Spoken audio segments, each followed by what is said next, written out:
అందరూ అన్నీ మాట్లాడేశారు, అందరూ అంతా చెప్పేశారు. నేను ఈ థ్యాంక్స్ మీట్ చెప్పాల్సింది పెట్టింది నేను థ్యాంక్స్ చెప్దామని. అందరూ నాకు థ్యాంక్స్ చెప్తున్నారు. ఏదో నా కోసం నేను thank you meet thank you Kona గారు, థ్యాంక్ యూ కోన గారు, థ్యాంక్ యూ కోన గారు. ఏమంటే థ్యాంక్ యూ మీట్ నా కోసం పెట్టుకున్నాను, ఇది కాదు కదా. థ్యాంక్ యూ మీట్ పెట్టింది ఈ సక్సెస్కి కారణమైన వాళ్ళందరూ థ్యాంక్స్ చెప్దామని. నాకు థ్యాంక్స్ చెప్పమని కాదు, తప్పుగా అర్థం చేస్తున్నారు మీరు అందరూ. బట్ స్టిల్ మీ థ్యాంక్స్ని నేను మనస్ఫూర్తిగా స్వీకరిస్తాను. నేను థ్యాంక్స్ చెప్పాల్సి కదా ఫస్ట్ ఎవరు అక్కడ అరుస్తుంది అక్కడ, ఏ రవి ఆపండి. నేను ఫస్ట్ థ్యాంక్స్ చెప్పాల్సింది ఎవరో తెలుసా? ఒక అమ్మాయికి 2 చేతులు లేవు, 2 కాళ్ళు లేవు. ఒక చిన్న బండి మీద, తోపుడు బండి మీద చెన్నై బీచ్లో తను బెలూన్లు అమ్ముకుంటుంది, heart shape balloons. Okay, heart shape balloons అమ్ముకుంటూ ఆ అమ్మాయి అన్నా వాంకో అన్న తీసుకోండి అని చిరునవ్వుతోటి ఆ అమ్మాయి బీచ్ మొత్తం తిరుగుతూ, మద్రాసు చెన్నై బీచ్లో తిరుగుతూ హార్ట్ షేప్ బెలూన్స్, ఆ అమ్మాయి తమ్ముడు అనుకుంటా ఆ బండి తోస్తున్నాడు. ఓకే, ఆ అమ్మాయికి 2 చేతులు లేవు, 2 కాళ్ళు లేవు. ఫస్ట్ ఆ అమ్మాయికి నేను థ్యాంక్స్ చెప్తున్నా. దానికి కారణం తెలుసా? అదే బీచ్లో, ఇది 97లో జరిగింది. అదే బీచ్లో నేను సూసైడ్ చేసుకుందామని వెళ్ళాను. నా చేతి నిండా ఒక 50 ట్యాబ్లెట్లు ఉన్నాయి, 50 నిద్ర మాత్రలు. అవి తీసుకొని నా దగ్గర మిగిలిన చివరి డబ్బుతోటి ఒక వాటర్ బాటిల్ కొనుక్కొని 50 ట్యాబ్లెట్స్ తాగి చచ్చిపోదామని వెళ్ళాను. ఆ అమ్మాయిని చూసిన తర్వాత నాకు మళ్ళీ జీవితం మీద ఆశ వచ్చింది. అటువంటి అమ్మాయి చేతులు కాళ్ళు లేదు, రేపేంటో తెలియదు, ఈ బెలూన్స్ అమ్ముకుంటే తప్ప ఈ రాత్రి గడవదు. అటువంటి అమ్మాయి అంత ఆనందంగా బతికితే నేనెందుకు చావాలనుకున్నా. నా ఫస్ట్ ఫెయిల్యూర్ తర్వాత ఇది. ఆ రోజు నేను కనుక ఆ అమ్మాయి నాకు కనిపించి ఉండకపోతే, నేను చూసి ఉండకపోతే ఈరోజు కోన వెంకట్ లేడు, ఇన్ని సినిమాలు లేవు, ఆ తర్వాతే నేను ఒక రైటర్గా మారా. ఆ తర్వాతే ఒక అమ్మాన తమ్ముడమ్మ రాశా, వెంకీ రాశా, డి రాశా, రెడ్డి రాశా, దూకుడు రాశా, ఎన్నో రాశా, అదూర్చ రాశా.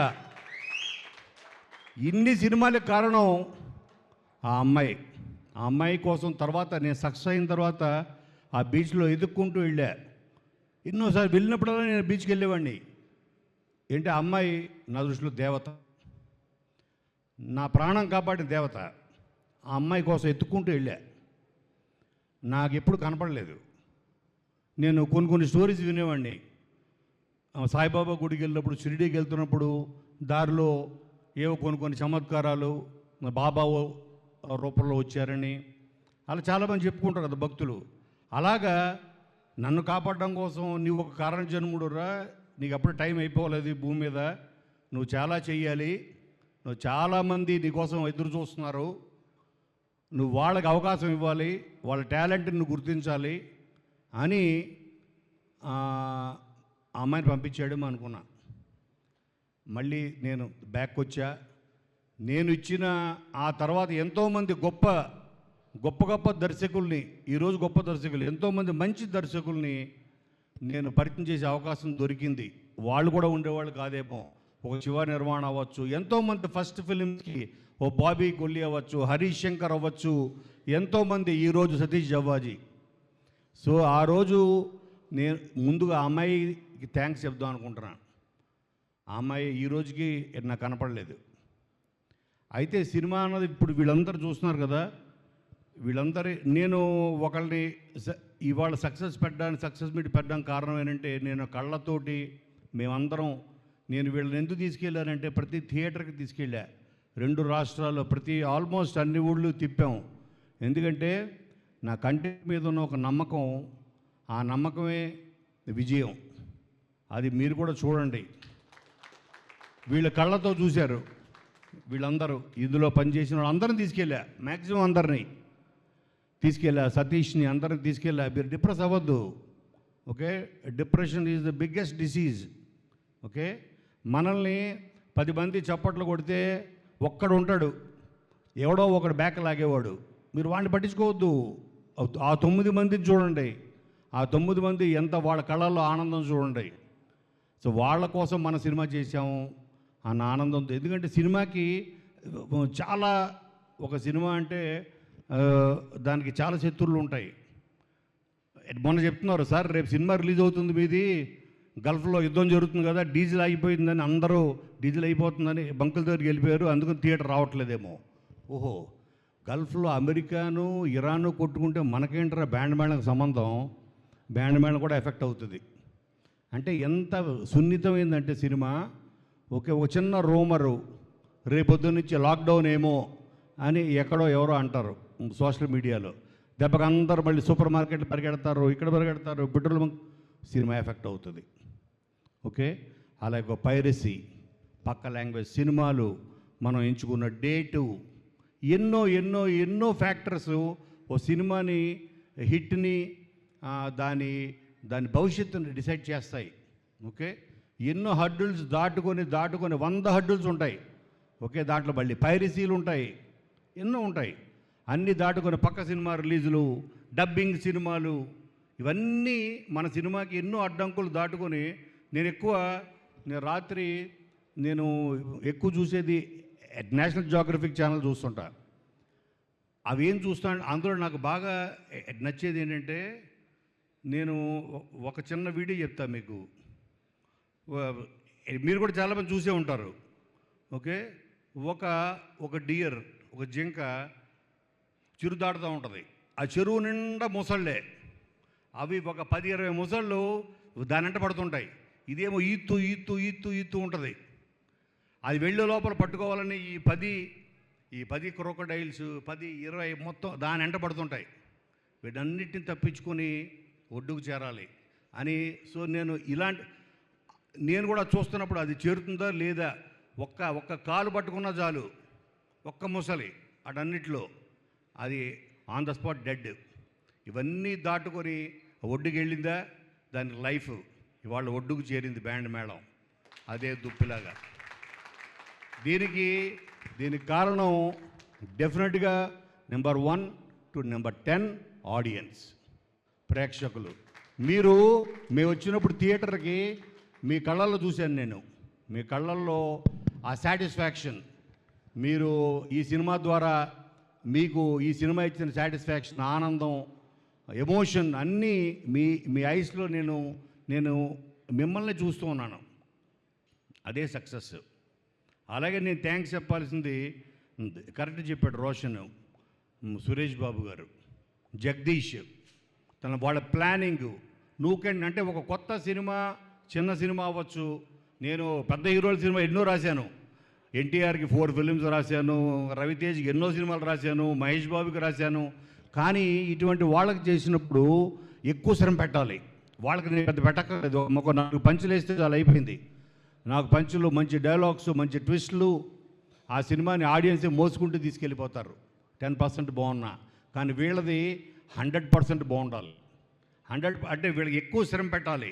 అందుకని ఈరోజు వరకు నేను కేవలం వీళ్ళందరి జీవితాలు ఇప్పుడే స్టార్ట్ అయ్యాయి. ఓకే, ఎస్పెషల్లీ మా రోషన్, మా శ్రీదేవి, ఇక్కడ చేసిన ఫ్రెండ్స్ క్యారెక్టర్స్, వీళ్ళందరూ ఇందులో పనిచేసిన టెక్నీషియన్స్, ఇందాట కొరియోగ్రాఫరు, ఈ సినిమాకి ఫస్ట్ సాంగ్తో ఊపించిన రాము రాథోడ్, ఆ సాంగ్ సినిమా తీసుకెళ్ళింది ఫస్ట్. వీళ్ళందరికీ థ్యాంక్స్ చెప్పాలి. అలాగే జగదీష్, సురేష్ ప్రొడక్షన్స్, ఎంత మారుమూల నార్త్ ఇండియాలో. నాకు శ్రీదేవి వాళ్ళ కజిన్ సూరత్లో మన సినిమా చూసిందంటే నేను షాక్ అయ్యా. సూరత్లో కూడా సినిమా రిలీజ్ అయింది. సూరత్లో సినిమా రిలీజ్ అయ్యి అక్కడ కూడా ఆల్మోస్ట్ హౌస్ఫుల్స్ అని తను ఫోన్ చేస్తే నేను ఆశ్చర్యపోయాను. అంత మూలకు కూడా తీసుకెళ్లారు సురేష్ ప్రొడక్షన్స్, ఏషియన్ సురేష్ వాళ్ళు. ఇంకా అంతకన్నా ద బెస్ట్ జాబ్ నేను ఎక్కడ చూడలేదు. అంటే ఇట్స్ ఎ సేఫ్ హెవెన్ వాళ్ళు ఎందుకంటే ఆయన సినిమా చూశాడు, సురేష్ బాబు గారు సినిమా చూసి ఓకే దీన్ని ప్రాపర్గా ప్లానింగ్ చేసి జగదీష్ గారి చేతిలో పెట్టి ప్రతి కొత్త ప్రొడ్యూసర్కి ఓహో వీళ్ళు సేఫ్గా ప్లానింగ్ చేస్తారు. ఈ సినిమా కొనడానికి చాలామంది ముందుకు వచ్చారు, కానీ ఎవరికి అమ్మలేదు. నేను ఎందుకు అమ్మలేదంటే ఈ సినిమా మీద ఉన్న నమ్మకం ఒకటైతే, నేను 10 మంది ఇప్పుడు నేను చెప్పే కదా ఇందాట క్రొకడైల్స్ అని, వీటన్నిటిని దాటుకుని వెళ్తుందా లేదా, ఆ తప్పు జింకది కాదు. ఒకవేళ వాళ్ళ చేతికి చిక్కితే ఆ తప్పు జింకది అవ్వదు, ఆ క్రొకడైల్స్దే అవుతుంది.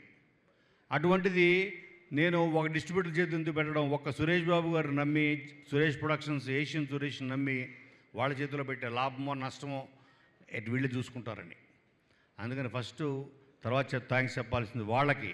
అలాగే కోనా అంటే నా ఇంటి మనిషి అని ఈ సినిమాని బ్లెస్ చేయడానికి, యంగ్ యాక్టర్స్ని, కొత్త యాక్టర్స్ అందరిని బ్లెస్ చేయడానికి వచ్చిన ప్రతి వాళ్ళకి వివి వినాయక్, బాబీ, విజేంద్ర ప్రసాద్ గారు, అలాగే నా ఆప్తమిత్రుడు త్రివిక్రమ్ శ్రీనివాసు, ఎంతోమంది, అలాగే నాకు దైవ సమానులైన చిరంజీవి గారు, వీళ్ళందరూ ఈ సినిమా వెనకాలండి నాకు ధైర్యాన్ని ఇచ్చారు. నాకు కాదు, వీళ్ళకి ధైర్యాన్ని ఇచ్చారు. వీళ్ళందరికీ థ్యాంక్స్ చెప్పాలి. కాబట్టి మీ అందరికీ ప్రేక్షకులు నేను చెప్పేది ఏంటంటే, ఓకే మీరు ఏంటి ఇప్పుడు ఎవరి జాబ్ వాళ్ళు చేశారు, మనం ఒకళ్ళని నిందించకూడదు. ఎవరి జాబ్ వాళ్ళు చేశారు. మీ జాబ్ మీరు పర్ఫెక్ట్ చేశారా? మీరు చేశారు. డైరెక్టర్గా సతీష్ తన జాబ్ పర్ఫెక్ట్గా చేశాడా? 100% పర్ఫెక్ట్గా చేశాడు. అలాగే శివ యాజ్ అన్ ఎడిటర్ ఎన్ని రాత్రులు పడుకోకుండా పనిచేశాడో నాకు తెలుసు. ఎన్ని రాత్రుళ్ళు నాకు తెలుసు. ఆఫీసులోనే కాపురం పెట్టాడు. తను స్నానం చేసేటప్పుడు కూడా లేదు, నాకు తెలియదు, స్ప్రే పెట్టుకున్నట్టున్నాడు. చేసావు కదా, ఆ సోఫాలో పడుకునేవాడు డే అండ్ నైట్. సో కష్టం అన్నది దేవుడితో సమానం. మీ కష్టం వృధా పోదు. అలాగే ఫస్ట్ టైం ఈ సినిమా కోసం రోషన్ పాట పాడాడు. ఇటు చెప్పారు, రోషన్ నువ్వు సినిమాలో పాట పాడుతున్నావు అండి, బొంబాయికి పోదునంట దాని మనసు అని. ఆ లిరిక్ని ప్రాక్టీస్ చేయించి, తను వేరే షూటింగ్లో ఉంటే రాజమండ్రిలో లిరిక్ పంపించి నువ్వు రాగానే పాట పాడుతున్నావు అంటే మదీన్ అని మ్యూజిక్ డైరెక్టర్ దగ్గరికి పంపించి తన చేత పాట పాడించా. అలాగే ఇందాక చెప్పాడు శ్రీదేవి, ఎంత ఎక్స్ట్రాడినరీ పెర్ఫార్మెన్సు అంటే తను నా కూతురు లాంటిది కాబట్టి నేను ఎక్కువ నేను పొగడకూడదు అనుకున్నా. బట్ నేను 100% చెప్పకపోతే తప్పు అవుతుంది. చిన్న ఎక్స్ప్రెషన్స్ రవి చాలా బాగా గమనించారు, చాలా బాగా గమనించాడు. ఎస్పెషలీ క్లైమాక్స్లో. ఓకే, తను నాకు తెలుసు ఏంటిది యాక్టింగ్ అని. మానిటర్ దగ్గర కూర్చుంటే నాకే ఏడుపు వచ్చేసి పక్క వెళ్ళిపోయాను. ఓకే, నేను చూడలేక ఆ బాధని.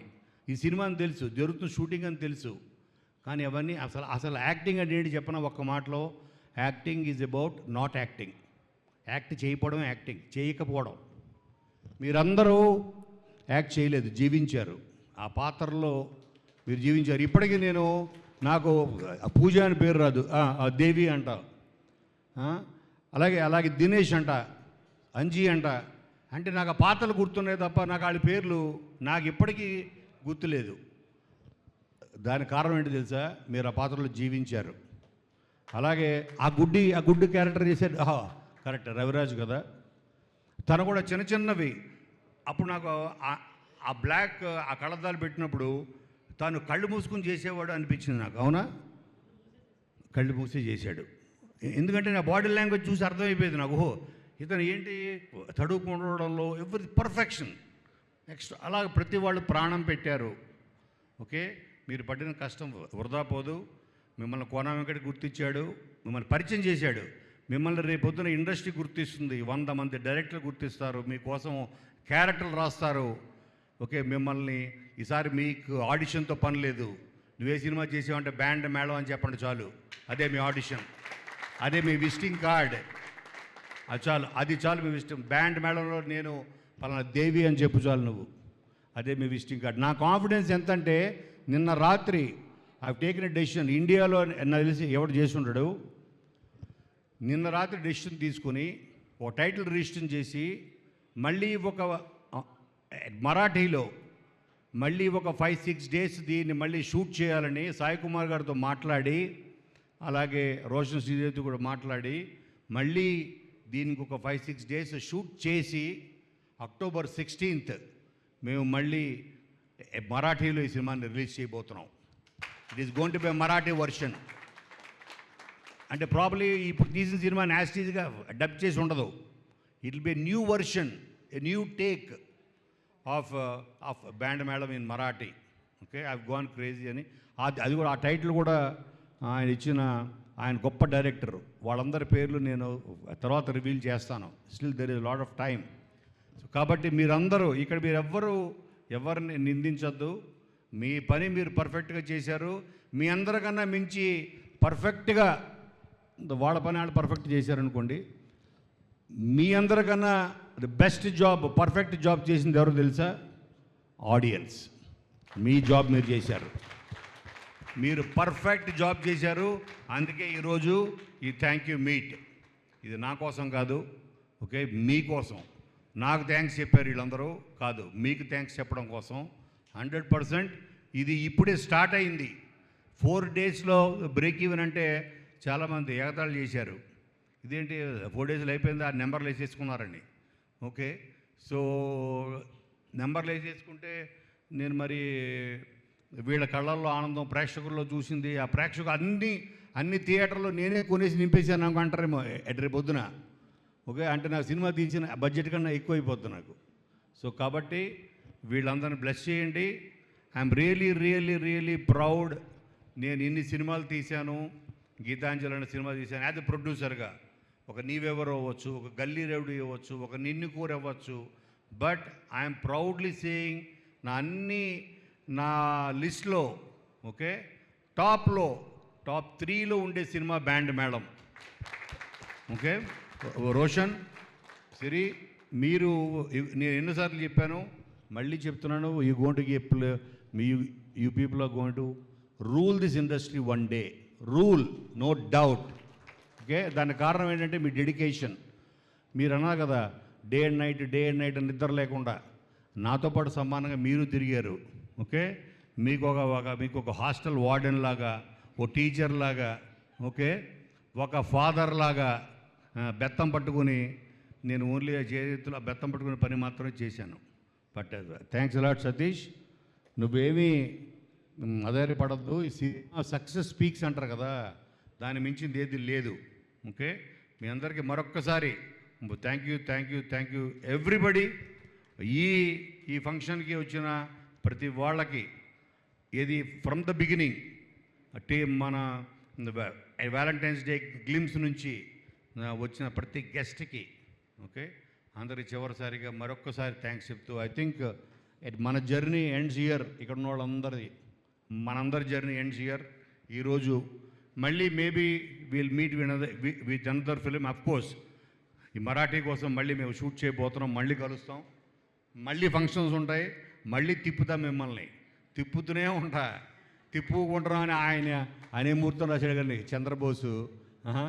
సో మిమ్మల్ని తిప్పుతూనే ఉంటాను. ఇండియా మొత్తం, అక్కడైపోతే మలయాళం, అక్కడైపోతే తమిళ్, అన్ని చోట్ల మిమ్మల్ని తిప్పుతూనే ఉంటా. ఓకే, వీలైతే నీ లోపల రాము మరాఠీలో కూడా నువ్వు నేర్చుకో. మరాఠీలో కూడా పాడుతూ వచ్చా, చూసావా? మరాఠీలో కూడా రాము రాతోడే పాడతాడు తిప్పుకుంటున్న సాంగ్. సో అందరికీ మళ్ళీ మరొకసారి థ్యాంక్స్ అలాట్.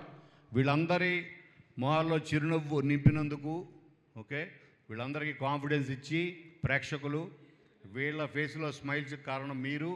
ఆ స్మైల్స్ని ఎవ్వరూ దాన్ని చెరిపేయలేరు. Keep your smiles guys.